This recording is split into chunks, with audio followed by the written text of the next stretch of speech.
Tiger Jairam ने सरकार को नक्सलियों से भी कमजोर बताया। कहा जो अधिकारी नक्सलियों को डर से घूस नहीं लेते थे, आज वही अधिकारी बहुमत के सरकार इसके बावजूद घूस लेते हैं। यानी सरकार कितना कमजोर है। पहाड़ आदिवासियों का, बालू आदिवासियों का, खेत खलियान आदिवासियों का, फिर आदिवासी नक्सली क्यों बने, इसके पीछे क्या कारण है या सरकार का सिस्टम फेल है। टाइगर जयराम ने सभी को चौंकाया। पहले आप वीडियो देखें।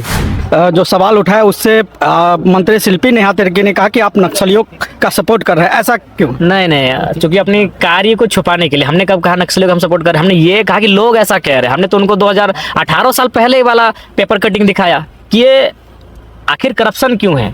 मैंने उसका दो कारण था, क्योंकि बार बार करप्शन पे बात हो रही थी, बार बार अबू आवास पे घुस की बात हो रही थी, बालू पे घुस की बात हो रही थी, नहीं ले दे के प्रखंड और अंचल पे टारगेट किया जा रहा था। तो इसीलिए मैंने उस तर्क को रखा। उसके दो कारण ये थे कि आज एक आम व्यक्ति, चूंकि राज्यपाल के अभिभाषण में भी नक्सल का जिक्र था, तो जब राज्यपाल महोदय के अभिभाषण में नक्सल का जिक्र है और मैं एक पारसनाथ की तराई से आता हूं और मैं विषय को देखता हूं और सरकार बनने के बाद पहली जो नक्सल की घटना घटी वो मेरे ही विधानसभा में घटी है, तो मेरा कर्तव्य बनता है कि उस विषय को मैं बहस करूं।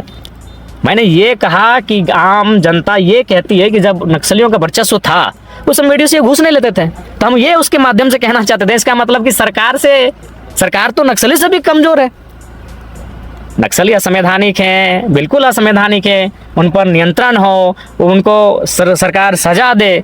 लेकिन मेरा ये तर्क था कि जब नक्सलियों का वर्चस्व था, ऐसा लोग कह रहे, फिर सुनिएगा मेरे भाषण को, मैंने ये कहा कि लोग कहते हैं कि तब क्या था कि लोग मतलब ब्लॉक में, थाना में घूस नहीं देते थे, और आज सरकार है, बहुमत की सरकार है, फिर भी घूस लिया जा रहा है। तो मैं ये तर्क दे रहा था, लेकिन उसी बीच मैडम खड़ी हो गई और माननीय स्पीकर ने भी कहा कि जयराम जी आपका समय खत्म है। वो एक आदिवासी नेता भी हैं और आप आदिवासियों को टारगेट करके एक तरीके से कर रहे थे कि आदिवासियों का, इसमें तो हम उनके लिए पॉजिटिव बोल रहे थे कि एक आदिवासी राज्य में आदिवासी क्यों नक्सली बन रहा है, कारण बताइए।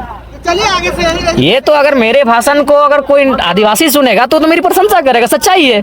अभी आज जाके पोर्टल में आप देख लीजिए, 72-73 नक्सलियों की सूची है, जिसमें 50 नक्सली आदिवासी हैं। तो मैंने वही कहा कि राज्य आदिवासियों का, पहाड़ आदिवासियों का, जंगल आदिवासियों का, जमीन आदिवासियों का, और एक भोला वाला आदिवासी नक्सली गतिविधियों की ओर क्यों गया है। अब पिछले 2 दिन में 2 आपके विवादास्पद एक तरीके से बयान है।